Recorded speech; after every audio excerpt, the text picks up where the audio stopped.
Hi, Rising Seniors. Mrs. Roots is here. I'm excited to speak with you about the EBA Senior Internship Program and to help you get started as we approach the end of junior year. Many of you have already reached out during the past few weeks, and I'm excited to help you begin pursuing and solidifying internship opportunities. I also want to make you aware that you will receive one masterclass credit for the completion of this Play Pause It activity. Please ensure you complete all embedded questions and surveys to ensure you receive credit. Before we get started, I want to ensure that all students have access to the Class of 2022 Internship Schoology group. Under the resources within this group is where you will find all of the documents and supplementary information needed for the EBA Senior Internship Program. This is also where I post internship leads as they come in. Please take a moment to make sure you have access to this group. I've double-checked the rosters to ensure, but please message me ASAP if you do not have access. Also, indicate yes or no in the next prompted question. I'm also going to show you how to access.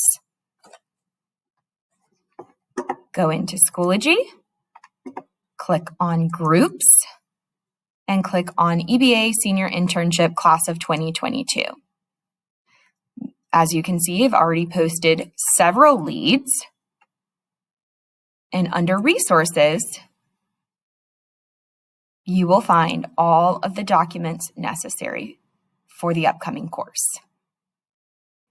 In the first part of today's information session, I would like to provide you with a brief overview of the internship program, inform you of your student responsibilities, discuss next steps of securing an internship, and provide you with the opportunity to ask any questions or raise any concerns you may have about the internship program.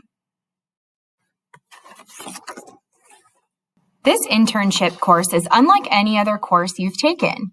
There is a lot of preparation work involved, more than just a summer assignment.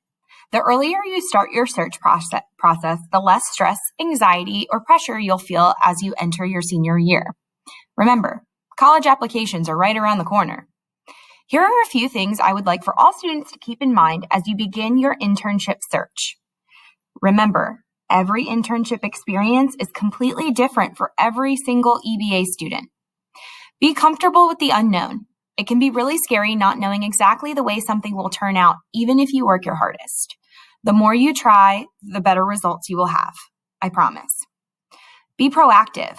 While I've already mentioned that this is definitely a process in searching for and solidifying an internship, it is best to be timely and on your A game when searching for an internship. Communicating with potential mentors in a timely fashion is key. Utilize the resources around you. Who do you already know within an industry that you're interested in that you think might be willing to host you as an intern? Think of trusted neighbors, family friends, mentors you've met through Job Shadow Day, or a masterclass speaker even. Explore all options. You might have your heart set on landing your dream internship, but remember to pursue other opportunities in the event the potential mentor is unable to host you as an intern. As much as I would love for all first choice internship opportunities to work out for every single student, it doesn't always happen that way. Having too many internship opportunities is an excellent problem to have, and better than not having any at all. Be flexible. If 2020 has taught us anything, it would be to be flexible in all things school related. Hopefully, the proposed schedule for next year stays the proposed schedule for next year. Be professional. Maintain a professional decorum at all times when speaking or emailing or interacting with your potential or actual internship mentor. Remember that this is a class and it is worth a grade. The senior internship course has 3 primary components: internship hours and field experience, the iSearch paper, and the capstone project. In the next sections, I'll break these down a little bit more and explain to you what each entails. But these are the 3 primary items that will come out of the internship course, both within the course itself and also while you're pursuing hours within your internship. All right, so to dive a little bit deeper into the first component of the internship course, obviously students will initially secure their internship during their junior year/summer months. Of course, I will discuss how the approval process works in part 2, but again, just to reiterate some more information about the primary components of the course and what the course is about. We want students to gain actual internship experience and professional experience, resume-worthy experience. That's the focus and one of the primary goals of the course. A lot of times students and parents will often, and mentors will often ask, what's the hour requirement exactly? How many hours do I need to complete? And, we don't necessarily have an hour requirement, but we do have an hour recommendation by strand. So we try to look at students and their schedules and possible availability. I try to work with students who have full 8-block schedules. And so our hourly recommendation for students by strand, for the entrepreneurship and innovation strand and also the corporate finance strand, we recommend that students pursue 100 hours per semester, which would then in total be 200 per school year. And then also for our business and information technology strand students or BIT students, because they have that full 8-block schedule, we recommend about 75 hours per semester, which would be a total of 150 hours per school year. Again, I do recognize that there will be students outside of the business and information technology strand who have a full 8-block schedule, and I'm happy to work with those students as well. Again, I've kind of reiterated that not every single internship scenario is the exact same for every single student and every single experience. And depending on the hours of availability of the mentor, they might be limited, but it doesn't mean that students won't have a substantial experience. So I want parents and students to really focus in on gaining the most and making the most of their experiences rather than trying to really crush through hours. That's not what we want to focus on. We want to actually focus on the professional experience. Of course, the course will also have daily instruction. So we are moving back to the A-B schedule next school year. We will not be on a 4x4 as of now. And so our students will receive their daily instruction. They will report to class, and they will pursue internship hours outside of class time. I have students who pursue hours over the summer, obviously, because their schedules are a lot more flexible. If they have early release, they definitely pursue hours in the early afternoons, mid-afternoons, and late afternoons, and sometimes also evenings and weekends. So there is a lot of time for students to pursue internship hours as well. And that also leads me to discussing virtual opportunities. If transportation might be an issue, if, just because of COVID, you're not feeling safe to go and be incorporated into an actual physical space, you can, and you want to minimize your exposure, you can absolutely pursue virtual opportunities. Even before COVID was a thing, I've had students do, long distance or virtual internships. So that is a possibility, and you can certainly discuss that with me, and you'll be communicating that in the next kind of survey section, if you will. We also, for the actual field experience, we will do quarterly progress evaluations. Students as the intern themselves, the internship mentors, and myself as the coordinator will do a progress evaluation for each and every quarter that students complete their internship. Students will also document their experiences in the form of an internship blog. So this will require students to take photos and also reflect weekly on their progress. And so this will be a weekly assignment, and will also be an expectation for students to maintain their blog on a weekly basis. Obviously, being that we will have daily instruction, we will also have course activities and assignments, things like hour logs, and also it will move us into the larger components of the course, which are the iSearch paper and the capstone presentation.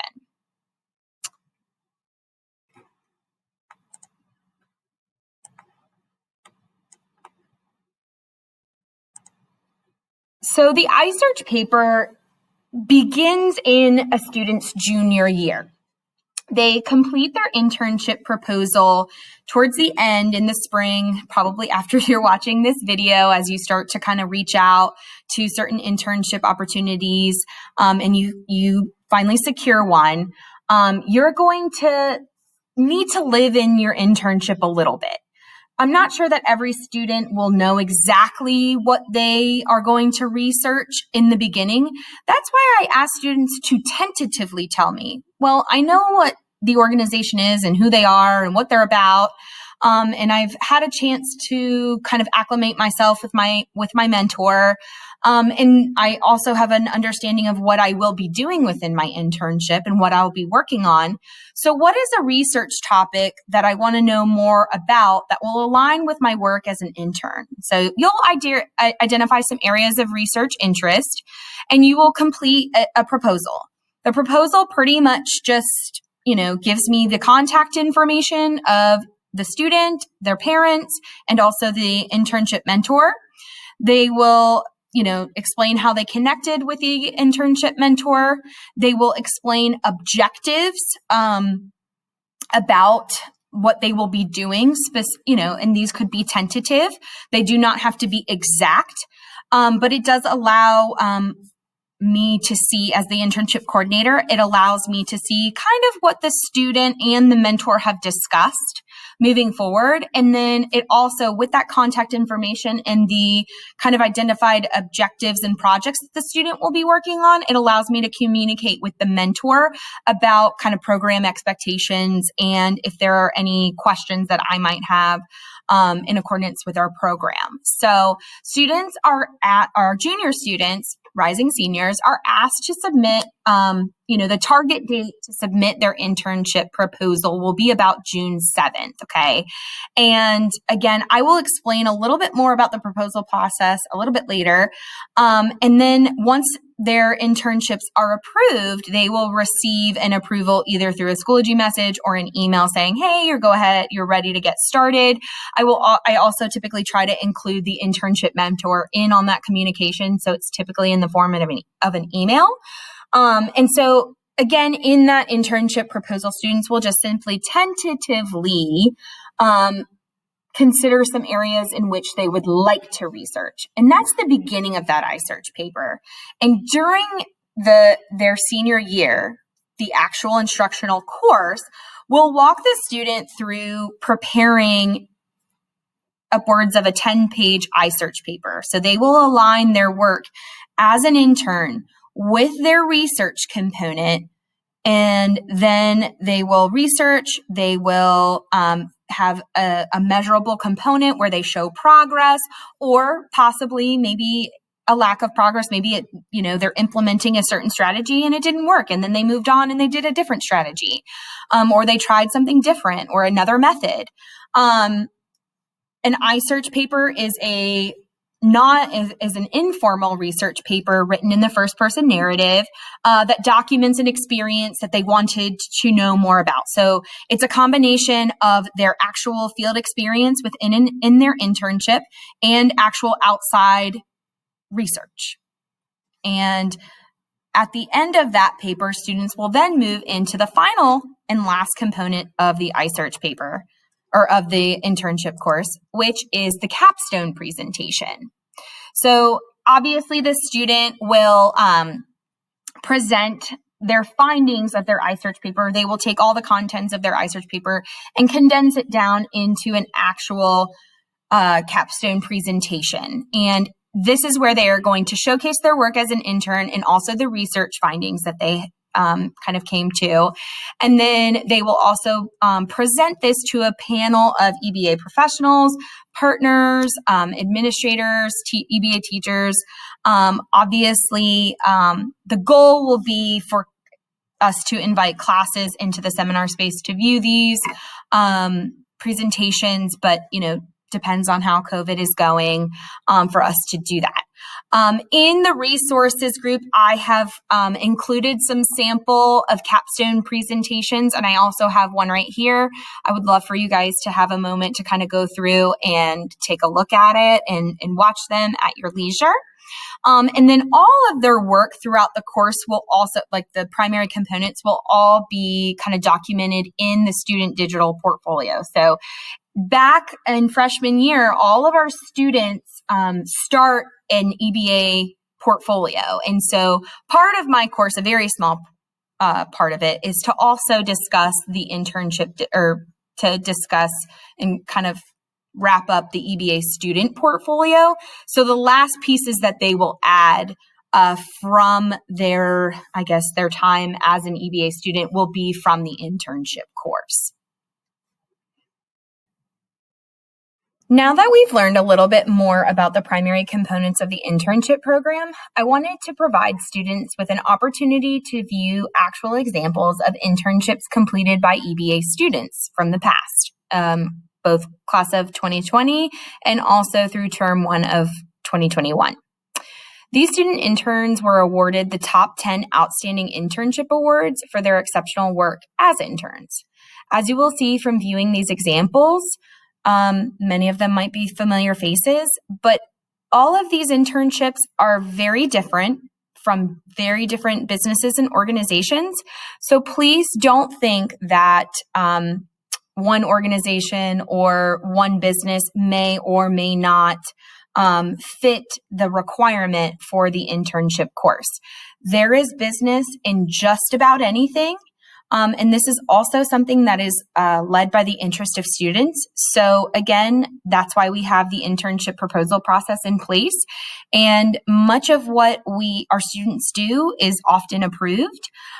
So don't discount it, but here are some really good examples and also the awards.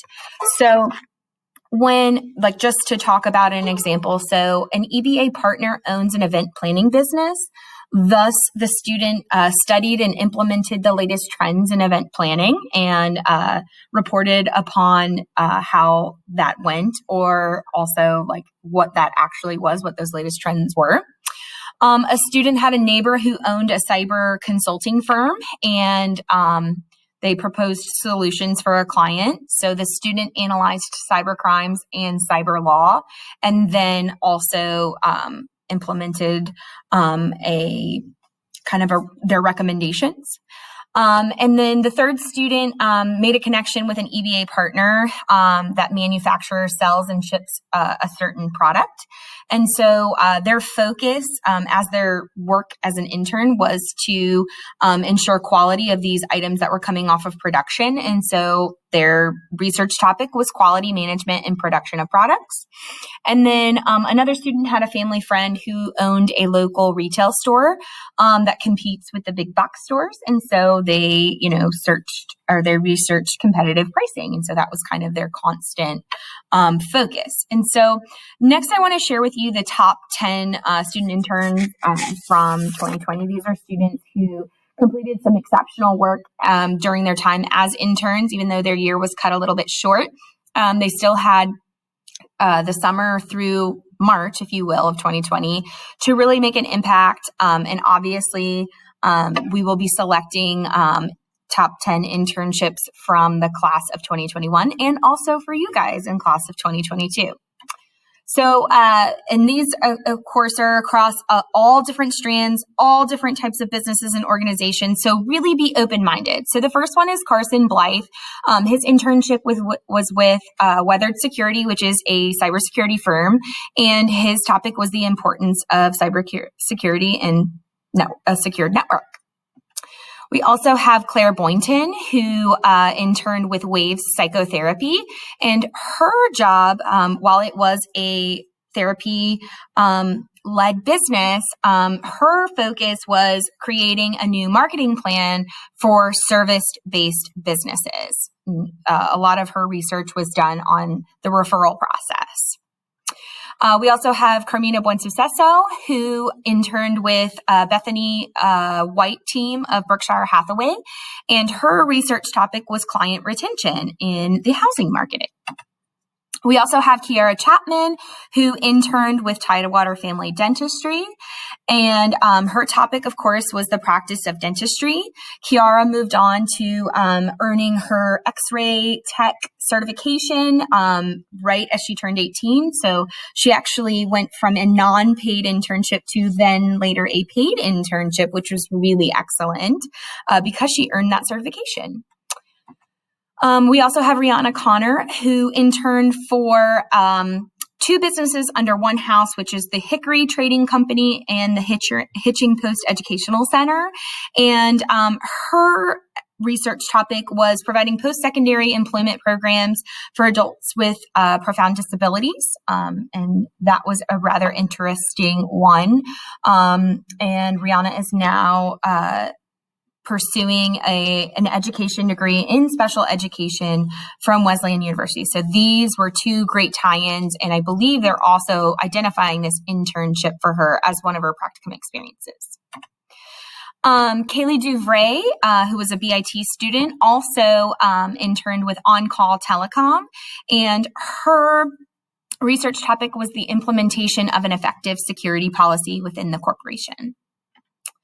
Sienna Gardner was also a student in the corporate finance strand, and she interned for Code Ninjas.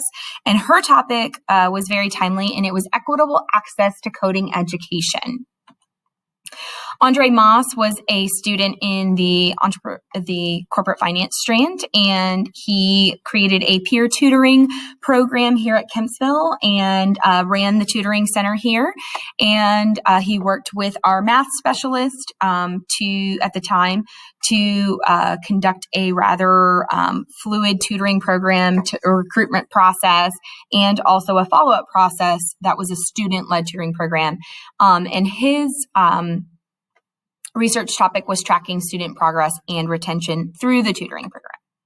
Tyler Tarkenton interned with Virginia Beach Parks and Rec, and his research topic was event data analysis for improvement and efficiency of city-sanctioned events. Haley Walters interned at Kempsville Elementary School in Miss Drum's class, and her topic was early childhood education.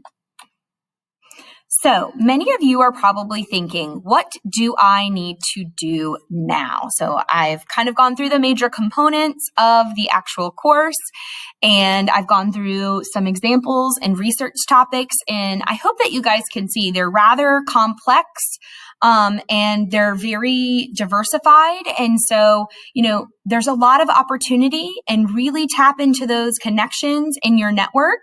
And let's also have students take this EBA internship planning survey.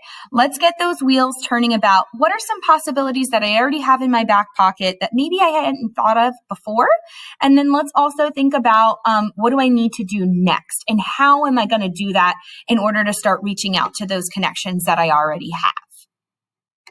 So please, in the next section of this, either fill out this use this QR code, or just wait until you're prompted to the next section to then implement and complete the survey.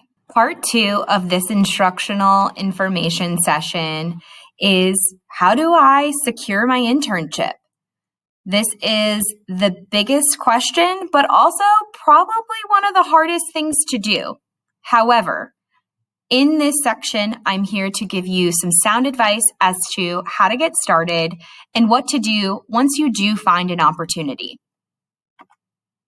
The goals of Part 2 are to preview and debrief the internship manual and also the internship agreement, two very essential pieces to solidifying and securing your internship, and to also discuss the proposal process for internship approval and what is expected when students submit their internship proposal in order to then have their internship approved, and then also answer any and all questions students may have.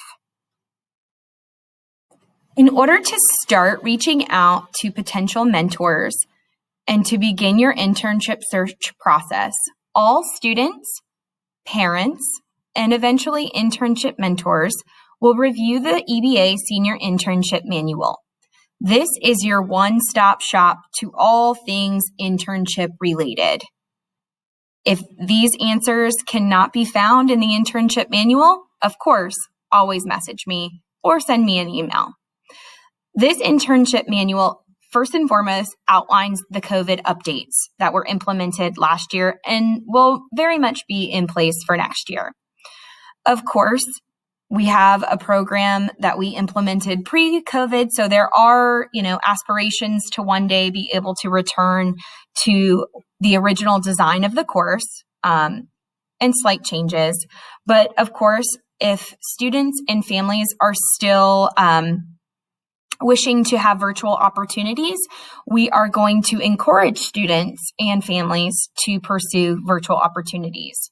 We want to make sure that that's very clear and on the table for parents and students, and also internship mentors who might be apprehensive to actually bring in any additional outside help. Virtual internships are always an option if that is feasible within the internship opportunity. In the manual, you will also find that there is a section for students, for internship mentors, and also parents. And it brings everybody's role to the table and how everyone can support the student in pursuing this internship and what everyone will need to do and how we can get there. So there is also a list of non-negotiables within the manual that pretty much states some outlined rules and, simple things from, a student may intern for a family member's business. However, they cannot be evaluated by a family member. Just some things that are examples, monthly minimums, and just some, logistics. And then also, I have also included all of the additional documents that you will find in Schoology under resources. You will also find them at the end. So while this document is about 25 pages long, please know those last 6 or so pages are just supplementary documents that are also found under resources. At this time, students should take the next 20 minutes or so to really read through the introduction and also the student section of this manual. I repeat, students should take the next 20 minutes to truly read through this manual. Again, I'm going to take the time to show you how to access this manual. You're going to go to Schoology, and you're going to make sure you are in the EBA Senior Internship course under Groups, and then you're going to click on Resources, and you will find this same exact manual here. And you will also see supplementary documents that will help you in reaching out to your mentors. It is a good idea for students to download these documents to their Google Drive accounts. When you have located an internship opportunity and are ready to secure your internship for approval, you will submit an internship proposal. In a moment, I will share that requirements page with you and show you how you can download a student copy for yourself from the Schoology group. Once you have finished and submitted all of the supporting documents, which is the internship agreement and manual verification, your internship approval or proposal, will be run through the internship approval committee. And the internship approval committee will use this approval rubric, also located under the Schoology group, to approve or deny your internship. Most internships are approved as long as students meet rubric requirements and fill in as much information as they can about their internship. Students must also submit the internship agreement and manual verification form with their internship proposal for full approval. So at this time, I'm going to take you into Schoology and show you where you can download that document. So if you go into the Schoology group, you will see that under, the group and under the resources page, there's the manual. There is a professional letter that you can use when reaching out to internship mentors, the program overview. This is the student fill-in copy of the internship agreement, the manual verification form. And then, of course, this is the internship proposal, where students can download and literally type right into it themselves. And then students can also access the approval rubric. So once they are submitting what it is that they prior to submitting what it is that they would like approved in terms of an internship, they can kind of calibrate it against this approval rubric. And so the actual internship proposal looks like this. So students will download this document into their drive, and they will fill in just some contact information, their first name, their student ID, their home address, parent names, parent phone numbers, emails, addresses, and the name of their potential mentor, the name of the business or organization, the professional title of the individual whom they will be interning under, or the names and titles of the individuals they will be interning under. It doesn't just have to be one individual. It could be a couple. And then the address or the physical location of the internship, contact phone number, and also the contact email address. So another way that I verify this internship, this proposed internship, is that I actually do reach out to the internship mentor, and I, say, I introduce myself, and I also, just kind of send them in program information and verify and ask if they have any questions about the program. Later in the internship proposal, students fill in the connection section where they just simply describe how they first connected with this internship mentor. Did they email them? Do they know them are they a family friend? Are they a neighbor? Are they somebody that they know? Did they meet them through a job shadow day? How did they come about this opportunity?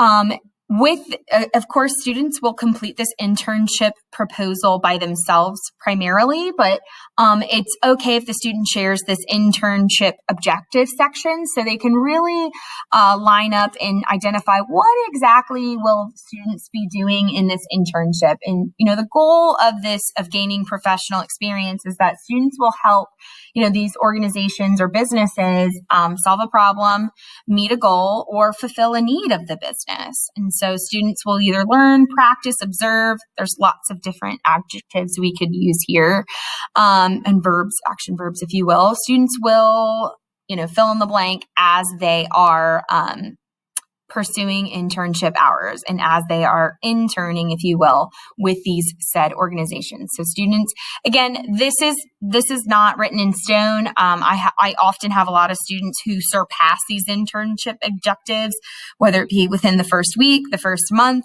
the first couple of months, simply because they start to gain experience. And then once they gain experience and knowledge, they then increase in their responsibilities. And so what's really nice to see is that mentors start them off with just a little bit and quickly realize how much our students can truly handle. And, the mentors are excited to give them more responsibility as it takes away from their workload. Students will then start to consider some things that they might want to research. Okay. This is a tentative, topic. It is not written in stone, but it gives myself and the approval committee an idea of what direction the student kind of wants to head in. Again, before students dive into full research, they do need to spend some time in their internship. Prior to this, I used to ask students to kind of back their tentative research topics up with some actual research, but I think it's important that they live in their internships first before they really commit to what that actual research topic will be. Students will then provide a rationale as to why the approval committee should approve this internship. It should be a persuasive response into, I have found this opportunity, I am interested in this topic, they align, and this is why it should be approved. So this is that persuasive piece. Then students will propose a timeline. I plan to start hours over the summer, or I plan to start in September. I plan to pursue X amount of hours per week. Consider there are 36 weeks in a school year. There's 9 weeks. So students, can plan accordingly based on the hour recommendations that we discussed prior to. So just remember, students are really needing to kind of work through some of this planning. And again, this is tentative.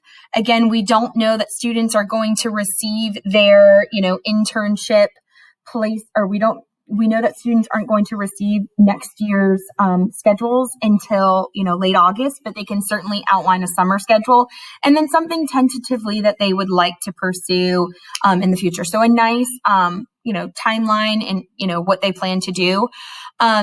Another piece of this is that we recognize students are participating in extracurriculars such as student organizations and sports. The internship program does work around the seasons, so there are minimums that students can pursue in the months of the on season, if you will. So just be mindful of that, okay? There are some additional notes there, but that is the proposal process in a nutshell. And again, use that approval rubric.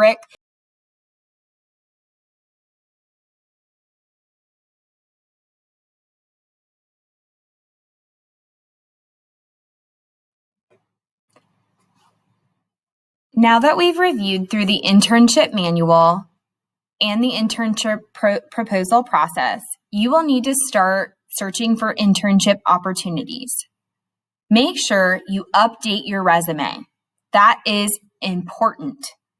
In the manual, there are resources to different sites that will help you update your resume that you started freshman, possibly sophomore year. Think about things that you're passionate about and would be interested in conducting an internship over the course of a school year. Think about things that you would be excited to do on a weekly basis. Make a list of contacts. Think of people that you already know within these industries. And then also make a list of companies that maybe you would want to reach out to. There's nothing wrong with cold calling or cold emailing, okay? Then you'll want to designate some time to send out some emails first. Within these emails, or cold emails, if you will want to include myself on these emails. So CC or carbon copy Mrs. Rutsis, and I've provided my email address, which is also, of course, all over the internship manual. In that email, also within the manual, there is a sample email. You'll want to introduce yourself.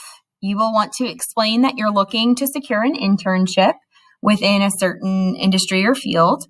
And you'll want to explain why you would like to, or why you would make a good candidate as an intern, and that you're looking to seek out an internship opportunity. Make sure you thank them for their consideration. Make sure you attach your resume and those supporting documents. Those supporting documents include the internship letter, the program overview, the manual, pretty much just any literature you have access to, all under the internship class of 2022 group under the resources, not every single one of those documents, but the documents that outline the program information. And send as many as possible from your list. Don't just send off one and then wait and see how it goes. Send off several. Having multiple opportunities is a great idea. Also, when sending off these emails, remember, you must send them from your personal email account. You cannot send them from your school Gmail. It won't work, okay? Because it won't allow you to send outside of your network from your school credentials. So make sure you're utilizing your email. And if you prefer to use a parent email address so they can kind of monitor what it is that you're doing, that's absolutely acceptable. Just make sure that you have access to that email address and are able to check frequently. So make sure you are proactive in seeking out opportunities. So make sure you check out the leads that I've posted to the Schoology group. There are already some there already. Talk to EBA seniors and previous grads. This is an excellent opportunity. A lot of times these students will even, tell you, oh, I loved my internship and I loved my mentor. This is a great place to do your internship. If you would like to set up a Zoom time with me, or if you're in the building, we can set up like a lunch one-on-one. We can certainly do that. Of course, we will social distance and wear our masks. And then, send me an email or a Schoology message with any, questions you might have. Our goal for students and, of course, for juniors to have approved internships will be June 7th. I recognize we are coming off of a rather difficult school year, and, students may need a little bit more time to search for opportunities. They might be spending this later spring time, preparing for AP exams and that sort of thing, and closing out, school requirements for junior year. So again, the goal date is June 7th, but I recognize that not all students will necessarily get there. So that's okay, but we don't want to wait till last minute, okay? You're going to want to make sure you are walking into September with an internship. And of course, for some students who are a little worried about meeting our recommendations and want to start in the summer, you want to make sure you're starting an internship with that is approved, okay? So when you go to seek approval for your internship, make sure you're submitting your internship proposal completed. You may submit all of these documents in a hard copy paper form. You can bring it up here to the school, or you may email it to Mrs. Rutsis, myself, or you may send a Schoology message. Keep in mind that once school lets out after June 18th for the summer, I'm only intermittently checking my email and definitely intermittently checking Schoology. I totally understand that students kind of, check out during the summer. So an email would probably be the quickest way to reach me over the summer. And that's through my Outlook email. Please refrain from sending Gmail emails. Make sure you are sending through your personal email to my Outlook email, which is listed on the front of the manual and also at the beginning of this information session. Also include your internship agreement signed and also the manual verification form signed by all parties. If you have a physical copy of it and you want to submit it electronically, just simply take a picture, scan it, that sort of nature. I am happy to meet with students and families that are looking for some additional support. I'm looking forward to working with you and your internship mentors for the 2021-2022 school year. And I'm excited to see what work you do as interns. This is exciting.